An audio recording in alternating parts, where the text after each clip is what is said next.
I did over 4 or 5 years. I was working with a number of companies, and I would ask each person who came into my office, after I got to know them a little bit, I was either doing career work or whatever consulting work, I would say to David, how effective are you in your job? And David would look at me with some quizzical look. What do you mean? Right, exactly. What do you mean?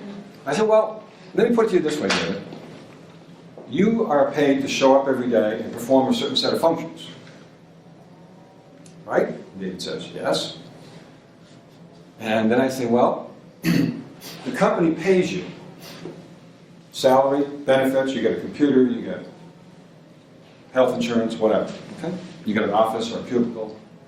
All the things you need to do your work. Right? Yes. And they pay you 100%, whether you get your paycheck every week, every 2 weeks, once a month. So how much are you giving back? How much of the day are you spending not producing, not performing, up to your ability? Which means, how many times are you not prepared for a meeting? How many times did you not get your work done on time, project done on time? How much time do you spend in non-work activity during the day? Whether it's chatting with someone on the phone about what are you going to do after work, et cetera, et cetera. Okay? Now they begin to get what I'm talking about. And over the years, the percentage of productivity time, they would tell me, well, Ray, I think I'm productive about 65% of the day. Okay. So being the generous person that I am, I added 5%. It's easier to me to work with 70 percentile rather than 65. I say, okay, so 70% of the day you're productive. That means you're doing your job right up to the maximum of your ability. What about the other 30%? Well, you know, this and that. So you're admitting that 30% of the day you're not functioning up to your ability. Well, that's a day and a half a week. That's about 6 or 8 days a month. It's about 80, 90 days a year. Now, these are people that are telling me this honestly, Ken. It's not a scientific study, so, you know, it's not going to be in the Harvard Business Review. It's my own informal talking with hundreds of people over the years. So then I say to Laura, who said to me she's working up to 70% of her capacity, I say, Laura, would you be willing to write a check back to the company for 30% of your pay? And Laura looks at me with a look that would kill, say, are you crazy? But you just got done explaining to me that you spend 30% of your time not performing. I don't know about you folks, but people who do that have broken their contract. You have a moral contract, and sometimes a legal one with your employer, to perform. They don't short you 30% of your pay. That's how I feel about it. So, for those people who are working during the day so they can enjoy it after the day, you know, whether it's fishing or skiing or whatever, that's fine. But I think we have a responsibility to challenge people who aren't producing. Because I think everyone we work with has an ability to do more. I'm not saying work harder. I'm saying maximize their skills, whatever they are. I don't care what level they are. It doesn't matter. Any thoughts about that? I'm sure some of you must not agree with that. Nancy? I agree with you 1,000%. Yeah. You see it, right? Yes. Yeah. And I don't get it. If you're paying me $1 and you expect $1's worth in return, I'm going to try to give it to you. If I'm not, then help me do it. But I'm not going to slough off, because I'm breaking my contract with you. That's how I view it. As a consultant. Susan? I agree with what you're saying, but my experience is that in an organization, you have a percentage of your employee on a bell curve, you have a percentage of your employees who are way up here, you have a percentage that's down here, and just about everybody else falls right in the middle. So if I'm understanding what you're saying that if everybody's values, needs, and interests are being met 100%, that everybody is an all-star? And they're all right. And they're all right. Maximizing their potential. That's what that potential is. So, and then because you've already agreed with me, because nobody argued, one of the assumptions is most people want to do well. None of you disagree with that. So what we have to help people do is define what that well means. For David, it's one thing. For Paul, it might be something else because of our skill differences and our ability differences, et cetera, et cetera. But at the end of the day, I think most people want to feel good about what they've done. But sometimes they don't know how to. So yeah, I think, why not? Up to that ability, right? How many of you have young children? Okay, I did once. They're not young any longer. All right. You have more than one in your family? Different ages? Right? Okay, for those of you that do, if you got a 2-year-old, a 6-year-old, a 10-year-old, they're all capable at a different level, aren't they? Because of their age and development. Okay. But you expect them to have the highest level of performance or ability at that level. You don't expect the same of your 2-year-old that you expect of your 8-year-old. And so it goes. And you as mothers and fathers, you can assess what your 2-year-old is capable of doing versus your 10-year-old. You don't accept your 10-year-old at the table drooling, okay, or eating with his or her fingers. But the 2-year-old's all right. Okay? You don't expect to change a diaper of a 10-year-old. But the 1.5-year-old, you do. So it's a matter of us understanding what that level of ability, talent is, and helping that person reach it. Okay? Okay. I don't care whether you're sweeping the floor.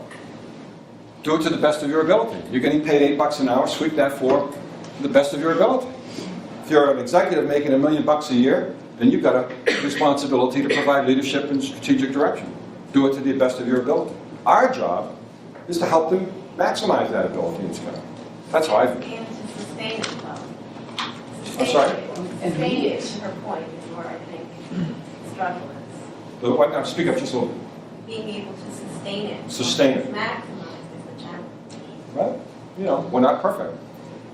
But we as employees, I as a consultant, if I'm working for you, I expect to get paid. Not 80%, 100. So why would you expect to get 100% back from me? I would. I think it's a mutual obligation. That's right. To sustain it. Exactly. There you go.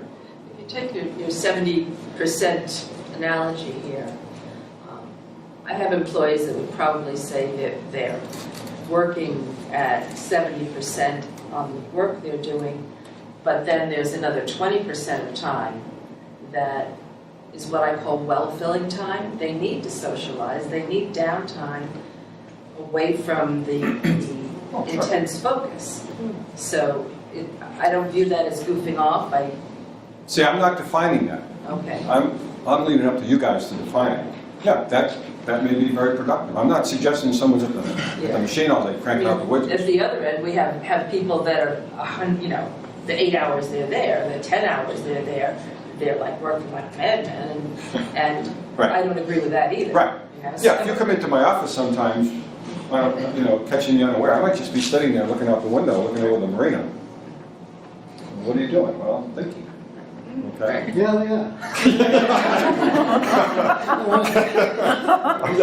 Of What chart is contemplating. that on? So there's lots of ways of measuring productivity and performance. I'm not suggesting it has to be 10 widgets an hour, okay? Yeah. Yes, Dave? Now, on Ariel's point, I suppose from a cynical perspective, one could also argue, and maybe you've heard this, well, there was a time when I gave 120%, so was the company prepared to cut me a check? Why not? Call commissions, bonuses, awards, rewards. Or salary? Well, if you think you're producing 110, 120%, why not go to your HR person or your boss and say, look, I think I deserve more. It's a contract. Don't we want to reward people who produce more? And reinforce that? Because after a while, what happens to that person if they're not getting rewarded appreciated? Yeah. When I was a therapist in Wyoming, my first year there in '74, the end of that year, I had a performance review. And the two psychiatrists who ran the children's program and the adult program did a review with me. And they said, Ray, I don't know where you came from, but you've had the most billable hours consistently for the last year here. Right? A ratings all over the place. And then they got around to saying, well, here's your increase in pay this year. And I said, well, gee, that doesn't jive with me. You just got done telling me about other people here, well, they got more money than me. Well, why was that? Oh, they've been here longer. Oh, yeah. This is 25, 30 years. So, well, what does that got to do with my performance? I don't care if they've been here 10 years. You just got done telling me I'm the #1 therapist out of 23 in the 5-county region for all these reasons. Okay, so even before I get into the business world, I said, wait, this doesn't make sense to me. So I stayed 5 years, but I want to be rewarded. If I don't do a good job, fire me. Change, do something. I don't care. But I don't want to just languish. I don't want to just coast. There's too many coasters. That study I did, that I mentioned earlier, I have a name for people who don't produce. And you've seen them. And the acronym is RIP. Resting in place. They show up at the meeting, they nod, they take notes, ain't nothing going on besides that. Okay? They're resting in place. Guess what? If you ran a company and you had 2 out of 10 people that work for you resting in place, you got problems. And if you're running a company with 5,000 employees and you've got 10% of them resting in place, you've got problems. So retention is not just about keeping people, it's keeping your best, helping the ones that need to improve and expand their skills, helping them do that. So it's a major challenge. There's no question about it. You can't read people's minds, you've got to really be close to the action.